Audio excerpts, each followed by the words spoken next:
Bonjour, alors voyons ensemble ce qu'on mange de bon en avril. Je suis allé faire des courses bio à Rungis et j'ai pris ce qui était le plus frais. Donc ce sera encore mieux que toutes les listes qu'on trouve sur internet, qui se contredisent comme je le dis dans mon article. Donc c'est pas exhaustif, mais au moins je suis sûr que ces produits sont frais. Et puis vous pourrez compléter avec mon article complet qui liste effectivement tous les fruits et légumes de saison pour avril. Je donne le lien dans la description de la vidéo. Alors déjà on va commencer par le poireau, qui est très beau, comme quoi bio n'est pas forcément synonyme de minuscule. Une laitue, alors il y a plusieurs types de salades. Les radis, qui sont délicieux. Voilà. Alors tout ça c'est français, sauf si je le précise, j'ai essayé de prendre le maximum de français, mais évidemment, tout n'est pas français, surtout chez les fruits. Mais c'est souvent pas loin. Hop, dans les légumes, on continue avec un chou-fleur. Encore une fois, on voit que bio ne veut pas dire que c'est tout petit, contrairement à ce qu'on peut voir dans certains magasins, où les choux-fleurs bio font la moitié de ça. La botte de carottes, superbe, délicieuse aussi.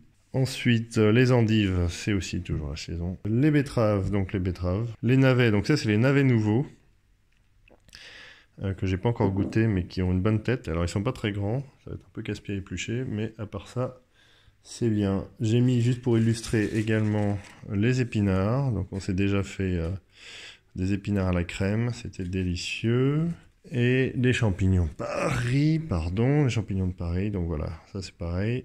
C'est des vrais avec la terre, il faut juste couper le pied, rincer rapidement et les cuire. Les couper en petits morceaux et les cuire. Voilà pour les légumes. Qu'est-ce que j'ai oublié? On va passer aux fruits. Donc les fruits français, il n'y en a pas 10 000. Mais il y en a quand même quelques-uns. Alors, il y a les pommes. Alors, sachez que les pommes, si vous êtes un peu lassé de manger toujours les mêmes pommes, il y a quand même pas mal de variétés.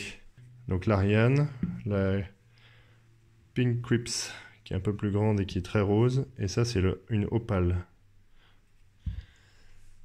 En France, on a aussi maintenant, grâce au réchauffement climatique, bref, on a aussi les kiwis, donc qui sont français, qui sont délicieux aussi, ils sont très bons.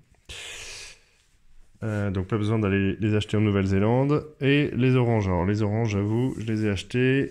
Elles viennent d'Italie. Donc les oranges classiques, on va dire. Des oranges demi-sanguines. Délicieuses aussi. Des mandarines tardives. Enfin c'est tardivo, donc j'imagine que c'est parce qu'elles sont tardives. Parce qu'on sort de la saison bientôt. Et les pamplemousse. Alors, il existe pamplemousse comme ça, de Corse ou d'Espagne, honnêtement. J'ai pris d'Espagne. J'aurais peut-être dû prendre de Corse, ils sont 2 fois plus chers.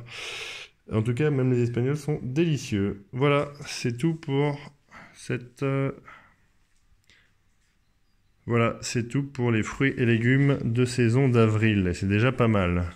On va dire dans les principaux. Après, il y a aussi des blettes, il y a aussi d'autres, des céleris. Mais j'avoue que personne n'était motivé à acheter ça parce que chacun ses goûts. Voilà.